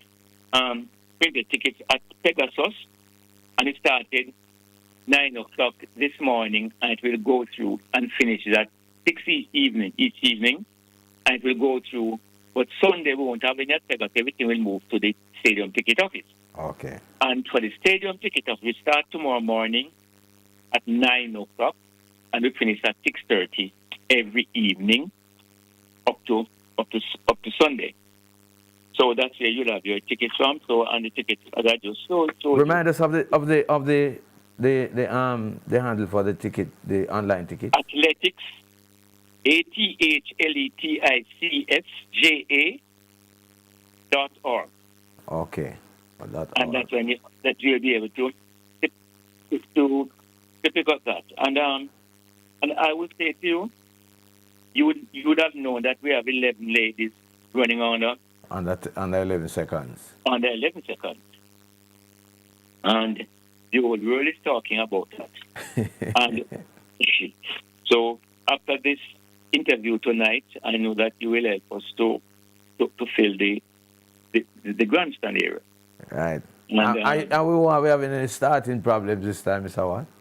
We don't have starting problems. There are problems with athletes failing to start to follow the rules of starting. But so we don't. I would say we have a starting problem. But last year we didn't have many false starts in the national championship either. So I don't think that will be any issue because they know that because this year in particular we would have had earlier in the pre-champ session, January and February, there are a number of development meets, and there were a lot of false starts. Like at the JC meet, there were like 22. This one was like 21 and that sort of thing. But by the time we went down to champs, it had decreased significantly because of the whatever. Yes, because of what has been happening. Because the year before, there was a situation where a number of people were allowed to start who were not really certified and properly equipped to start properly, and they did not recall a number of races. Several were not recalled.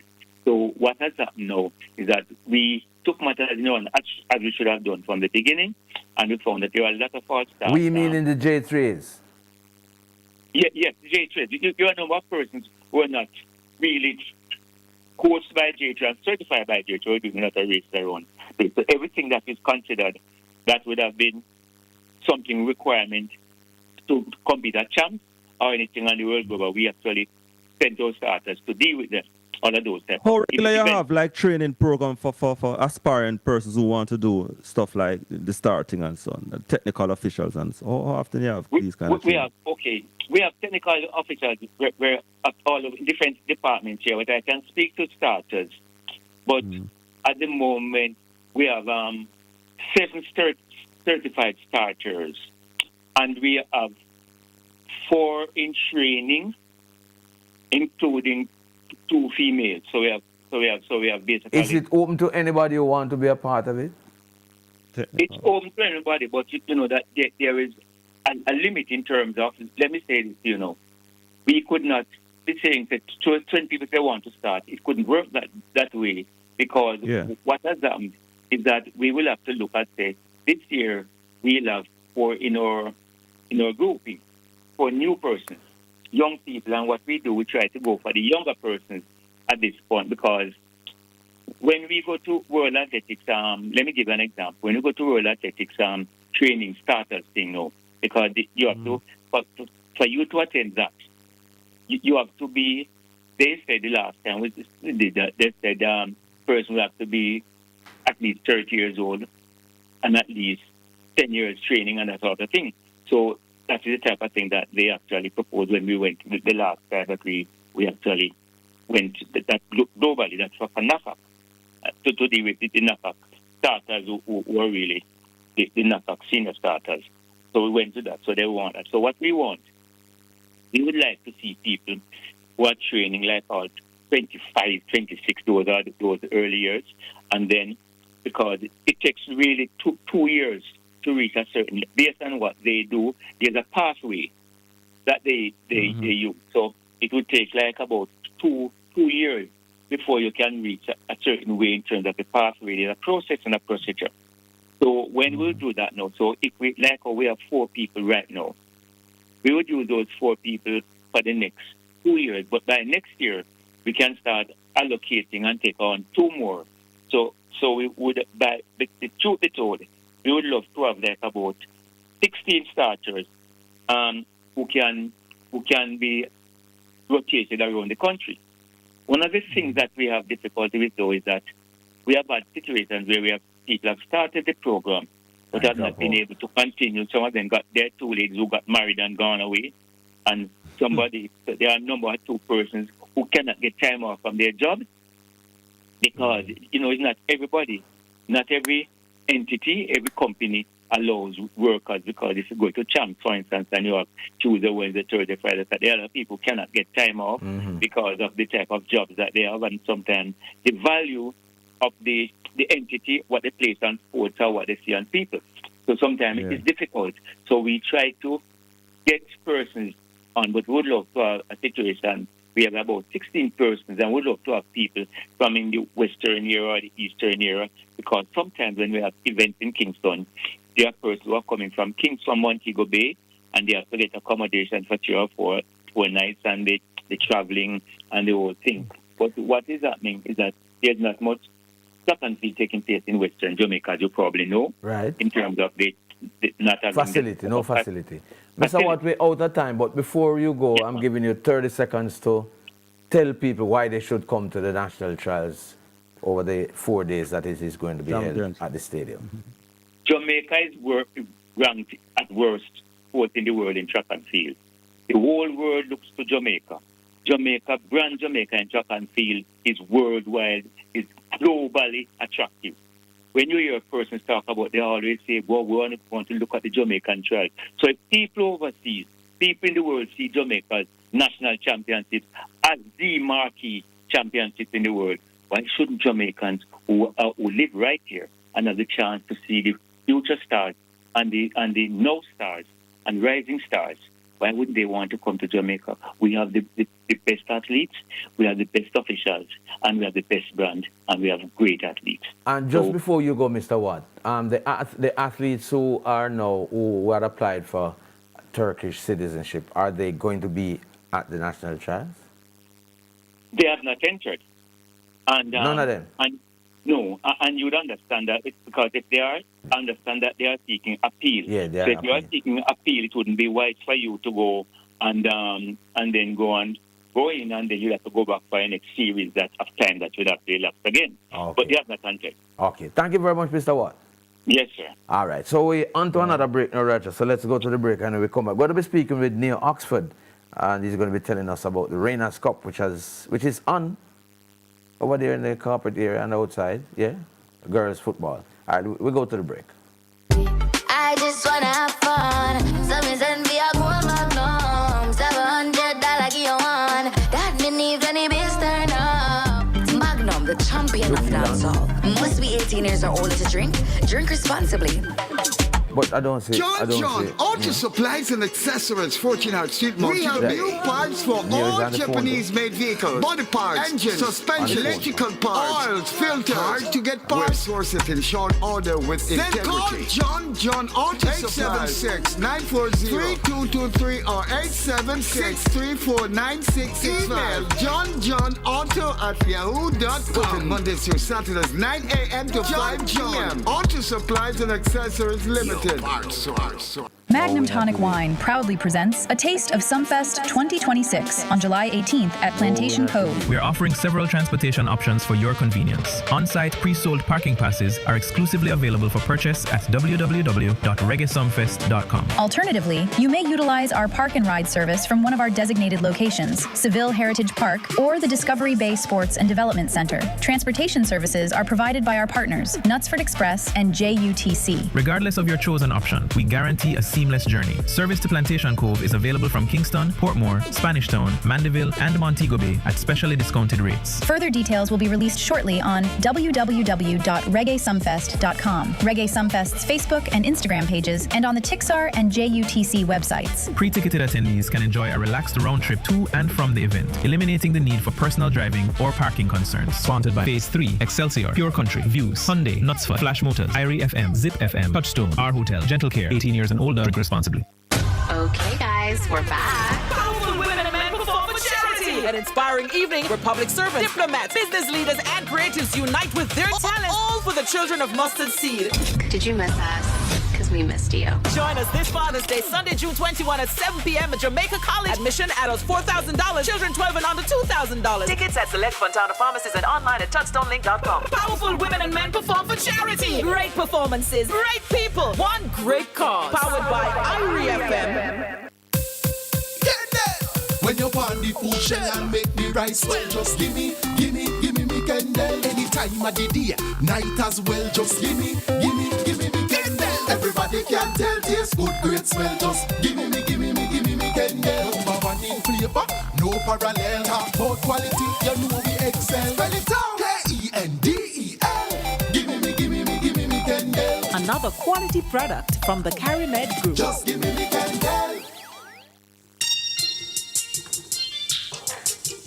Welcome back to What's the Score here on Reggae Radio IRFM. 10:36 is the time, and Herman Laidlaw on YouTube is saying the new weather patterns are fostering these rules and changes. Yes, money might well be a factor.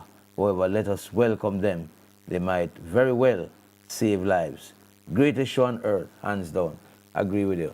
But you know, Roger, some people are saying that FIFA find a way to get in some more commercials for the that's why I'm saying there's so much mixed reviews, and that is one of the factors in regards to this. That's why I say it looked like it's heading towards a 4 quarter. TV people find a way to maximize it. Do not need to see the water break. Them just run some commercials. All right, let's jump over to Neil Oxford. Neil, greetings. Neil is there? Yeah, man, I'm here, man. Greetings, man. Welcome to the big show. To be. Rainers Cup is on in earnest. How has it been going? Well, we started the 5th year last Saturday. I saw it get on. Yeah, man. Yeah. Up at Buttercup Park, we have 5 teams in the tournament. This year we had 6 last year. So we have 5 this year. From around the country, we have Rainbow Bay from Montego Bay, we have Provo from St. Thomas, we have Rainers Academy from Kingston, we have Los Profectos from Mandeville, and we have Next Generation Academy from St. Catherine. So it's really island-wide from St. Thomas all the way over there to Montego Bay. What is the level of support that this tournament gets? In what sense? In terms of participation.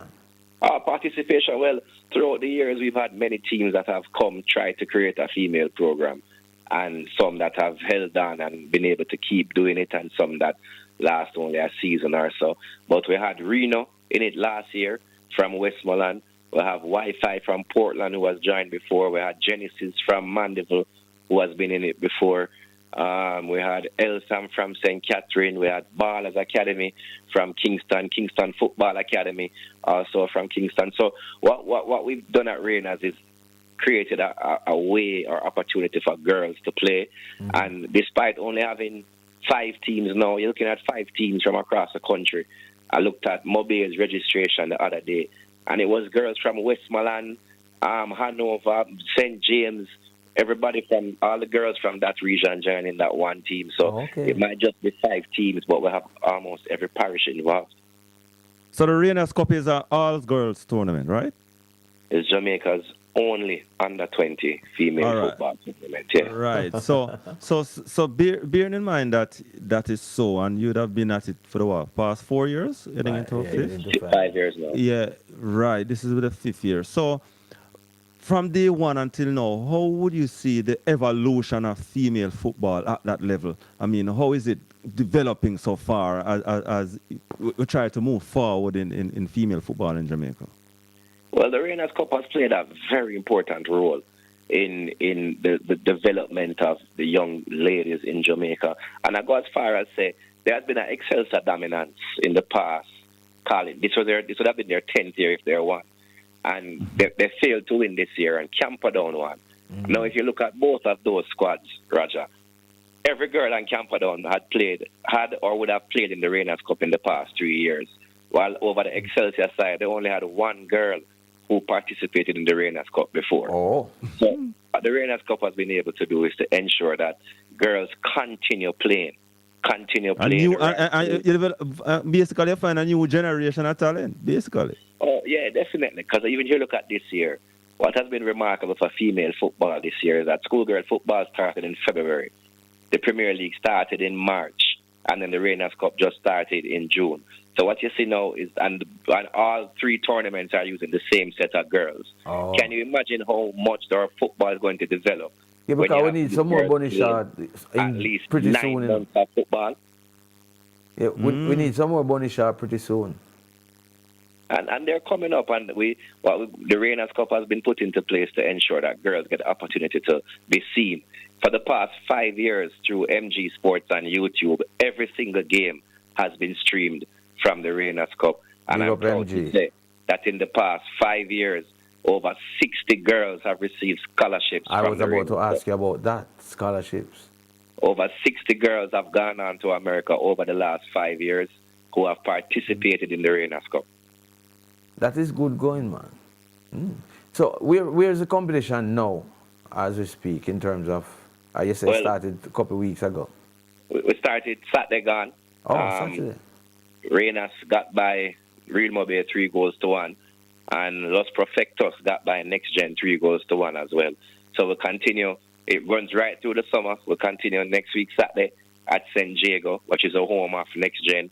Then we head out to the following Saturday, we head out to York Oval, which is the home of Provo. So what we've done is that each team, except Mobile, because they are a late entrant, and they have said that they would travel to this side of the world every Saturday. Each team gets a home game. So we try to spread the game as well. Okay. How is the Rainers Cup in terms of sponsorship?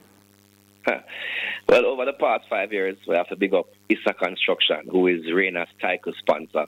They have come on board through the Rainers Cup. They have been the title sponsor for the past 5 years. We have also ensured that every single year these girls get playing equipment for the Rainers Cup. Okay. So Winley Sportswear is on board this year. They have ensured that all 5 teams are fully decked out, so the girls feel as if they mean something as well. And get boots too? I want to reach so far as it. Blue Maho Capital is on board. Caldwell Banker Realty, Kind Hearts Foundation, who is funding the stream to ensure that these girls are seen. Yeah. MG Sports is also a sponsor. McNamee Sports Media and Sports of Jamaica and Thai Images to ensure that the girls have their photography work done. Because, as I said, the Rainers Cup major priority is to ensure that girls get opportunities and that they're seen overseas. They can build their portfolios and all of that. Yeah, go on good, man. Yeah. We're trying to be the difference for female football. The importance of building that portfolio. I mean, because we know it has been lacking, but this is a significant area now. What is that? No, I'm saying it basically started from scratch. Yes, I mean, I said this whole this building of a profile for female footballers in Jamaica is very critical. Right there. Oh, definitely. That's why I have to say a huge big up to MG. He's been here for 5 years, and if you go over the 5 years of the tournament, that would have meant that over 60 games have been streamed worldwide for coaches to see our Jamaican talent. And it's amazing when you sit down and watch back the games and see even some girls who have played for the past 5 years to see their own personal development. Yeah. And now they can actually just sit down, go home after the Saturday, get their tapes and thing in order, and can speak to a coach now overseas, have footage to give them, which is what we wanted to do. And it's remarkable, as I said, over the space of the tournament, how many girls have left and gone overseas. Some even finished their degrees already who played in the Rainers Cup. Big up yourself, Neil. Nice. By the way, which team you is your World Cup team?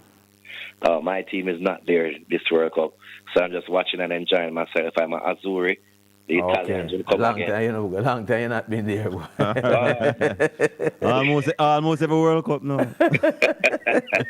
Big up yourself, Neil. Thanks for talking with us. I think we should have Coach Donovan Duque on the line now because we haven't gotten his input as yet with regards to the World Cup. Coach Duque. Donovan Duque. We don't have Coach Duque? All right. In the meantime, I think we have some more voice notes. All right, let's go to the voice notes. Good night, panel. Greetings. Big up on yourself. I just love the game between Argentina and Morocco. You know, the who? It's a good game. You know? Brazil. Who win the game there again? From a long time, I'm admiring Morocco. That team right there. No, it's not Argentina yesterday I playing. feel that the Morocco team they're gonna go far away in this World Cup right Mistake here. you made, man. You know, y'all guys don't take them lightly. You know. Yeah, Morocco look wassy, man. All right. More? Good night, Robert. And your guesses.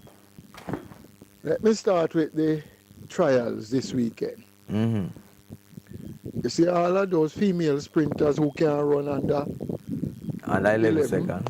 Or 10-9. Sorry for them, you know. Like Brianna Williams, all these years. Fire up on the track. You see a little girl today at the collegiate level. 1088. Clark, she name, no? Yeah. It's going to be fire on the track and they're coming to clean up all of these big name runners. So all who are run their little 1099. But I go sit down. Yeah, it's supposed to be warm in that. May I bring my Shania Douglas to the track, who can take it with a reverse, and that little dynamo come out. Right? Yeah. All right, my boy. It's going to be exciting, the stadium. I will be there. All right. Take it easy. All right, Coach Donovan Duque, I think, is with us now. Coach. Not hearing Donovan Duque. Are you hearing me? Yes, no, I'm hearing you now, Coach. Yeah. Greetings and welcome, man. Yeah, man. Is it loud and clear? Loud and clear, man. Yeah. Sound like you're sitting next to me. Good evening, good night, and good morning to your listeners, because I am fully aware that IRA FM is broadcasting in countries that some people are asleep now. Morning now. Yeah, global. Global. Yeah, and it go. Some countries are like 15, 16 hours ahead in us. Yeah. So, yeah. Yeah, man, I know that for sure. And it go wider when we have Coach Donovan Duque on now. Thank you, my friend. Coach, how has the World Cup been for you so far? How it look? Well, there's no surprises, I would say, because let us look back at history. Do you remember that famous victory in Champions League with Mourinho against Pep? I think it was Yes. Inter Milan against 09. Barcelona. 09. Mm-hmm. Right, and many people criticized Jose Mourinho. You saw the game with Spain. Yes. Yes. Most people criticize Mourinho for the so-called parking the bus. When in 2026, it's one of the main methodologies in defending that has been taught to players. So if you look at the league so far, the tournament, I should say, there's no real surprises. Defensively, most of these teams are sitting in a block. They frustrate you. They try to play on the counter. The attacking team, they have to be masters of counter-pressing in order to stop that counter-attack quickly. You also see where they're trying to exploit these teams along the flank with good width, combination play, third man run. But I'll tell you what, this tournament is lacking.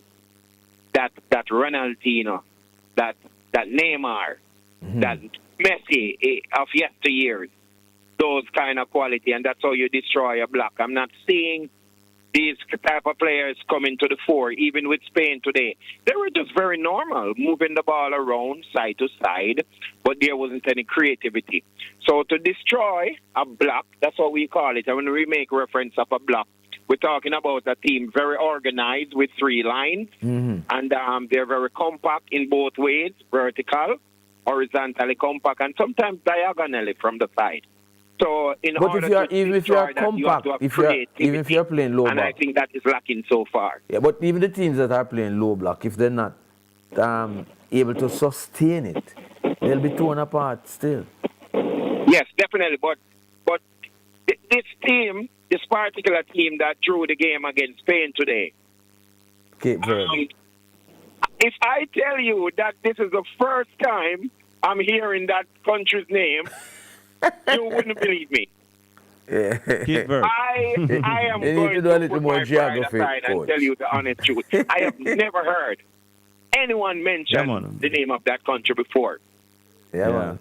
And believe me, tactically, very structured, very organized, and you made an excellent point when you spoke about tearing the block apart if they're not disciplined within that block. And, the discipline comes with a methodology that we use of coaching between the lines. So who coaches who is important.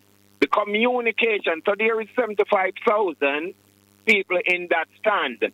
But the goalkeeper, which is 18 yards, the centre back, which is 10 to 15 yards, from the holding midfielder, which is 10 to 15 yards from your top midfielder on the 9, has to coach each other for them to remain very compact as a unit. So the communication is an important aspect of that. Help me out here, coach. Another trend I'm seeing is they try to break the block by bringing it to the byline and pulling it back. Because whenever time they go to the byline to effect a cross, the defensive line will be almost in line with that ball. But there's always space on top. So this is another trend I'm seeing in the World Cup so far, and I'm very impressed with what I'm seeing. The smaller teams, the so-called smaller teams, they are being more organized defensively, while the other teams, such as Holland, they're more aggressive going forward, and this is looking good so far. I think it's shaping up to be a good tournament. I was very impressed with Germany. People will be saying, people are saying, in fact, how Jamaica struggled against Curacao, which was a good position-based team against us, and now look at the disparity between themselves and Germany. Germany has been clinical, and I think also you have to look for them in the top 4 spot also. I think a certain amount of teams should be there, and they're showing their true quality in this early stage. Oh, that's a mouthful, coach. But coach, you spoke about the counter pressing for the teams who play low block and then try to catch you on the court, and then you need that. Are we seeing any counter pressing teams though? Or we just sit at the club level? Yeah, well, definitely. I don't know what went wrong a while ago, but I heard you said club level counter pressing, but the full sentence, could you repeat for me, please? No, I'm saying you spoke about, the low block teams, and then they try to catch you on the counter. And then you spoke also about the counter pressing. But I'm saying we're not seeing. Are we seeing any counter pressing team so far? Or we are just seeing counter pressing, from just maybe from the club era, and that's it. Yes, and you let me smile just now. Shows that you're very knowledgeable of this game, and Klopp was one of these persons that revolutionized the game. Placed more emphasis on counter-pressing when Liverpool won that championship in his early days at Liverpool. So this is something that most teams have to master. Not all the teams in the world play this way, but a team that loses balance going forward has to master the art of counter-press, and I'll tell you why. You play 4 in the back, and you maintain that integrity of a back 4. It's very hard to break the face going forward. you'll definitely find both wing back going forward. Now, if possession is lost, the space beside both centre back can be quickly exploited. So that is where counter press comes in. And especially if you're playing against a team that moves the ball quicker upfield after regaining possession. It is key to counter press. So it's a trend for most of the big clubs in Europe, but most of the clubs, the inferior clubs, they will drop a line and allow you to play in front. So they quickly reorganize and establish a line of confrontation deeper, while the big clubs, if they lose possession, they want the ball back quickly, such as the Barcelona, the Arsenal, the Man City, and Liverpool. They're more aggressive in front. Coach, and you spoke about the speed at which they play. In the game between Curacao and Germany was very efficient, but I have a problem with how they were moving the ball in terms of the speed with which they were moving the ball, especially in the first half. They picked it up afterwards, but I think that is going to affect them probably throughout the tournament. What says you? But I'll tell you something. It doesn't matter how much experience these players have. I'm yet to see a team that started their game on the front foot immediately and maintained that aggressive style of play. I think Morocco? Most of the teams are starting the game tentative. What about Morocco? Morocco, so they are the exception. And USA too. I would say they are the exception. USA, it is expected to deal with the mental pressure because they're at home. Well, right. But for most part, I have seen more teams tentative, and it will definitely happen. That's the human side of it. But as the game progressive, if they're a quality team, they'll definitely pick up the tempo.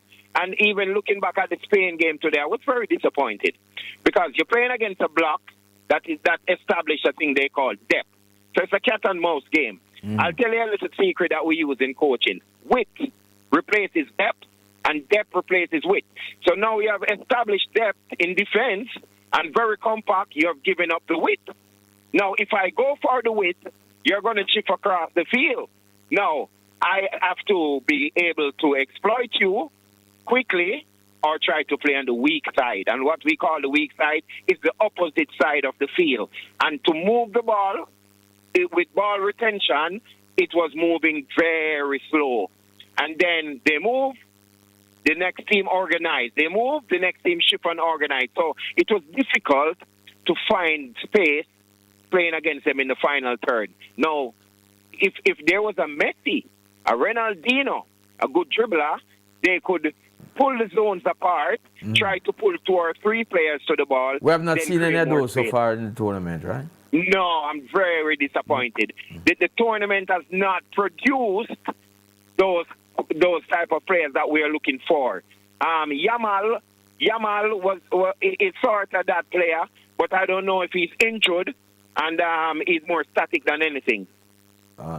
Coach, this is somewhat of a coaching lesson. But with the tournament in its early stage, any indication as yet as to, well, not all the team, but from what you have seen, any indication that any of these teams might be in the final? Well, I'd say teams grow in tournaments. It's early days. The acclimatization factor is very important. And now they have done that.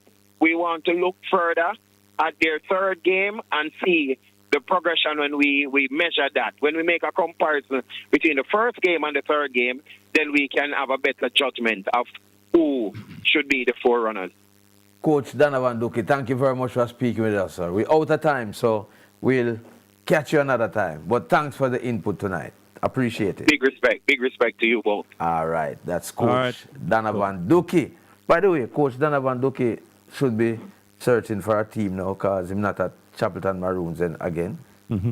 Is foreign you're going now, Coach Dukie? Oh. Like he gone already.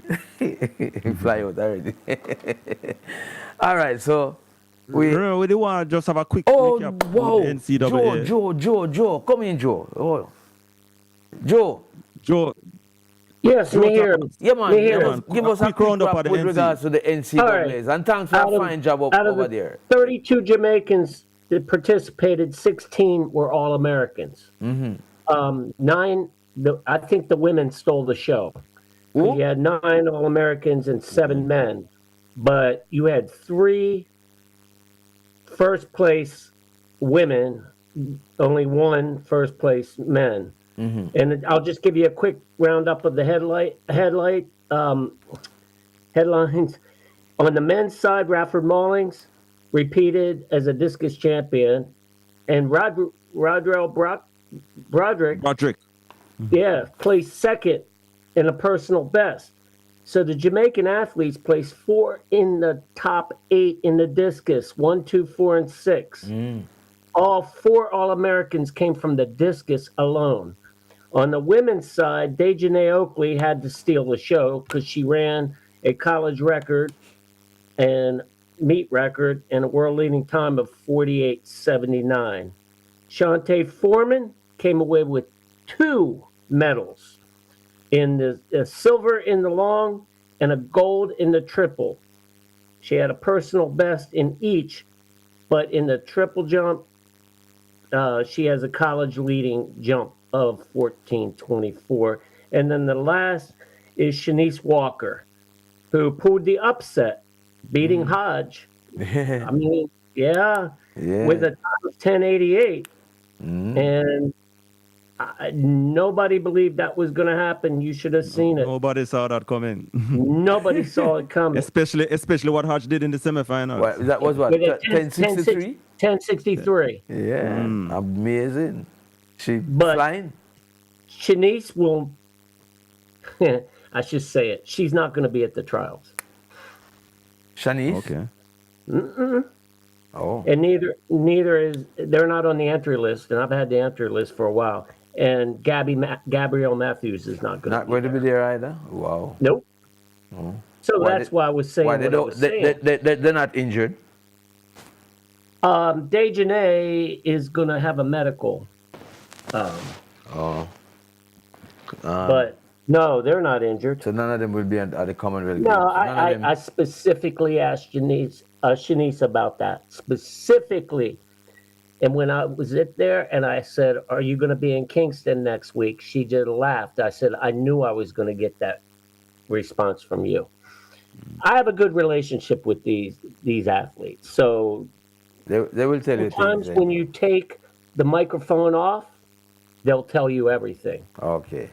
Joe, without that time, thank you very much. It was a and by the way, the overall thing from the meet, I've been to the champs so many times, but I've never looked. There was world records there.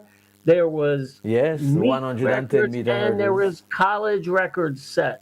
I've never seen anything like that. It's Eugene, Joe. I know. I know. Eugene, Oregon. It's a fast track. It's a very fast track. That. But they've been running it in Eugene for a couple years, and you don't see these results. Yeah. Well, anyway, thanks that's again, just Joe. my take on it. Good job. All right. So we're out of time now, just to say thanks to everybody. Just remember the playbook, the feature, World Cup feature, in What's the Score came to you courtesy of Bad Dog, the bigger, better, badder sausage and bacon, Caribbean Passion smoked meats, Easy Eats, Kendall, just give me my Kendall, Pepsi Football Nation, football better with Pepsi, Any Bet, your bet, Any Bet, your best bet, Red Stripe, get in the game with Red Stripe and win, and the KFC.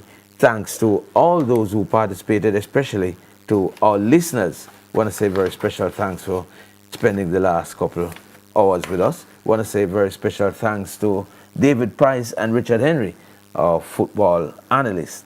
Donovan Ducky came in at the back end, and we also spoke with the chairman of the organizing committee for the National Senior and Junior Championships, Mr. Ludlow Watt. The JOA president, Mr. Christopher Samuda, was also with us, and we spoke also with the coordinator at the Rainers football competition near Oxford. Thanks, everyone. Want to say thanks also to our technical operator, DJ Collision. our social media coordinator, Peter Broadback, Kemar Sharp, our studio engineer, and the producers, Nevada Morgan and Dwight Fraser. Until next week, same time, same place. Hope you're having good luck with the World Cup. My name is Robert Williams. I'm Roger Haspel.